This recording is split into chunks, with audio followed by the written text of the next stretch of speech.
मानसी ते खाली केळं आणलेत बरं, काहीतरी कर बरं तिचं, नाही ते केळं खराब होऊन जाते तसेच. काय करू पण काहीच कळेना. बनाना शेक करू. बर, आज पिल्लूच्या फरमाईशचं करू आपण. हॅलो, नमस्ते, तुमचं स्वागत आहे मराठीच रेसिपीमध्ये. तर पिल्लूला खायचं होता बनाना शेक, त्याच्यासाठी मी इथं 2 बनाना घेतले होते. त्याच्यानंतर याचे आपल्याला काय करायचं आहे, साल काढून घ्यायची आहे. तर आपण हे केळी अशी बारीक बारीक आता कट करून घेऊयात. तर याचे असे तुकडे करायचे आहेत गोल गोल. याच्यामध्ये थोडे मोठे बी झाले तर काय नाही, आपल्याला मिक्सरच्या भांड्यात त्याला काढूनच घ्यायचं आहे. मग त्यानंतर दुसरा एक घेतलं मी केळ.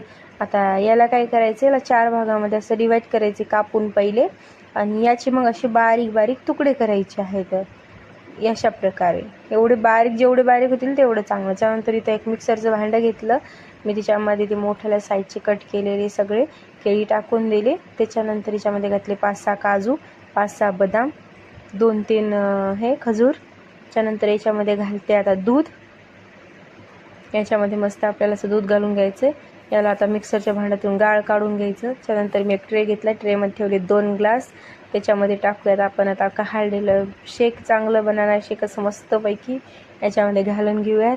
आता याच्यावरती आपल्याला टाकायचं आहे बारीक कट केलेले केळी, दोन्ही ग्लासमध्ये आपण टाकून घेऊयात. त्यानंतर आता याच्यामध्ये घालूयात ड्रायफ्रूट, काजू बदाम टाकलेत मी. त्याच्यानंतर इकडं पण तसं सेम करून घ्यायचं आहे.